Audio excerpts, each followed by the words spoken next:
Welcome to the Friday free-for-all edition. And I noticed, Ted, that when I told you we were going to talk about country music today, unlike most Fridays, I don't see a guitar in your lap. Actually, there's a lot of guitars nearby, but I don't play country music because I actually have a soul. Okay.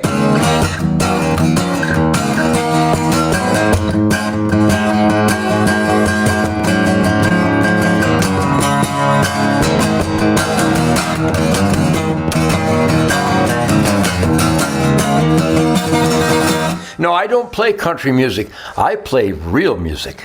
You know what, though, Ted? Like it or not, that did have a little bit of a country sound to me. But you know what? I would like to hear what Hank Williams Jr., I would love to hear what Toby Keith and some of these country artists that sing about God, family, country, Leonard Skinner, and, they're Charlie Daniels, where's Charlie Daniels? God rest his soul. He would stand up against this.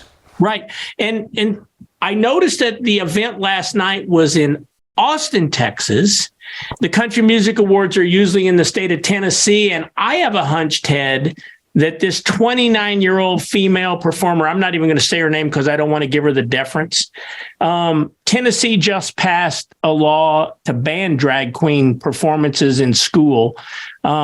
Rightfully so, I believe. And I think this was a complete shot at Tennessee and their legislators. And I just cannot believe that country music listeners across the country who are, as you say, shit kickers and believe in God, family, country, and they're hunting supporters and Second Amendment supporters and believers, as we approach Easter weekend.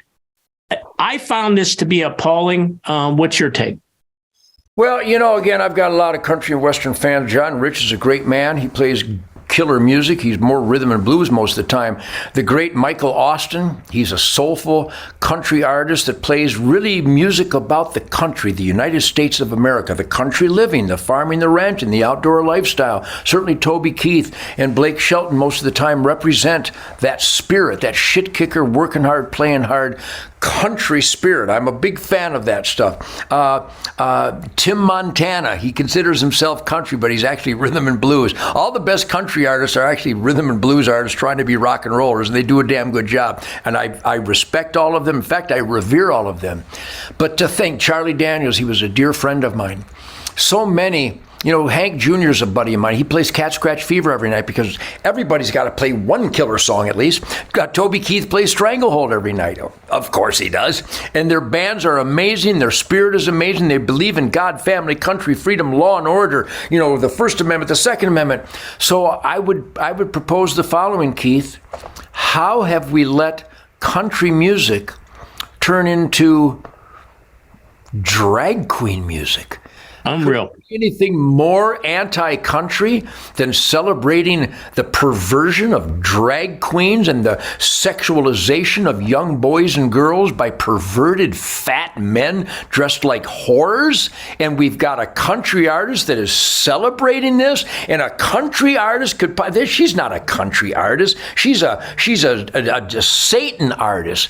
So many of them. Where are the great? And I wish I knew more names. There's so many talented, gifted people out there. The guy that played the national anthem at the Super Bowl, what's his name? Chris Stapleton. Yeah, Chris Stapleton. You guys need to speak up. I mean, tolerance has a limit. Reba McEntire.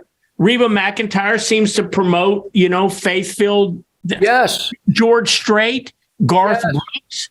I mean, where are the country artists? Or maybe, Ted, let's just expose it for what it is. Where do they stand on drag queens showing up at grade schools? Where do they really stand on the Second Amendment and our right to hunt and fish and trap and defend ourselves?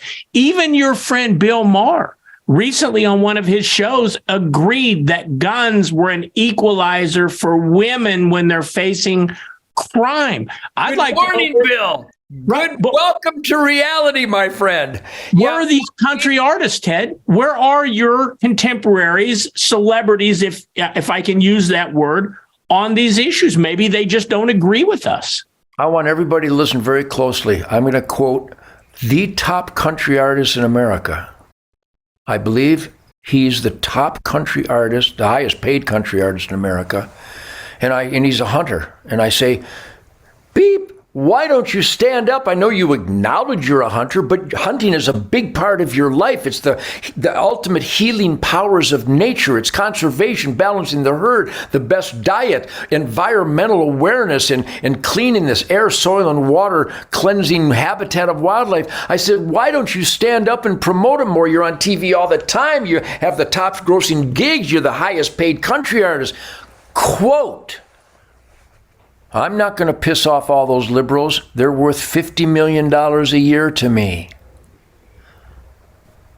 That's where we are, Keith. You know, I've lost hundreds of millions of dollars because I stood up for guns and hunting starting in the 1960s. And everybody in the music industry, not everybody, but the vast majority of the media just lie about me and hate about me, call me a draft dollar, call me a homophobe, call me a racist, say I dissed the Native Americans, that I adopted this teenage girl. All lies. Every one of those are 100% lies. And the worst thing you can do to a human being is to falsely accuse. That's the modus operandi of the left, and they literally turned the industry against me. But great, real music lovers have always stood with me, and I thank you for that. I had the best tour of my life last year. This year, Ted Nugent, Adios, Mofo 23, going to be the greatest musical, exciting, powerhouse, dynamic, ferocious musical event ever with Jason and Greg and my incredible crew. But these country artists that won't stand up, I don't understand it. If you don't stand up for the best part of America, you're literally embracing the worst part of America, and it manifests itself on that stage at the Country Music Awards. Shame on them, but the real God Family country artists, where are you? I beg of you, make a stand. We could change this. Now, tomorrow, Ted, on the weekend edition, we're going to have a biologist on. You and I don't know much about him, but we want to talk about the issue of CWD. You and I both have pretty strong beliefs on this. Hunter Nation recently, on behalf of Hunter Nation, I testified up in front of the North Dakota legislature recently, trying to prevent a deer baiting ban up there. But I'd be very curious to hear what some of the learned doctors in this field have to say on something that I think is best solved by the everyday hunters. But I'm looking forward to that tomorrow, Ted. You bet. He's a great guy. Stephen Ditchkoff is a dedicated biologist. But once again, once you get into the realm of bureaucracies, I think you lose perspective from we the people and boots on the ground in the average deer hunting family camps of America. So yes, it's going to be a great day, and it'll be a civil conversation, I promise you. Keith, what a great week we've had. God bless everybody. Tell everybody you know there is a Ted Nugent Nightly Nuge with Ted and Keith. Nightly Nuge is the epicenter of truth, logic, common sense, goodwill, and decency, and standing up for what we believe in, God, family, country, Constitution. If you love this like I love this, tell everybody that it exists. Find it and get this truth crowbar to the masses. Thank you, everybody, for your support. Before we go tonight, Ted, on behalf of the Mark family, Jeannie and my kids and the rest of my family, I want to wish all of our listeners a very happy Easter. I as well, Keith. In fact, I celebrate Easter Sunday every year. Back when the kids were growing up, we had Easter egg hunts, but every year I have a rabbit hunt. I go hunting for rabbits on Easter Sunday. So yes, happy Easter to everybody. He has risen.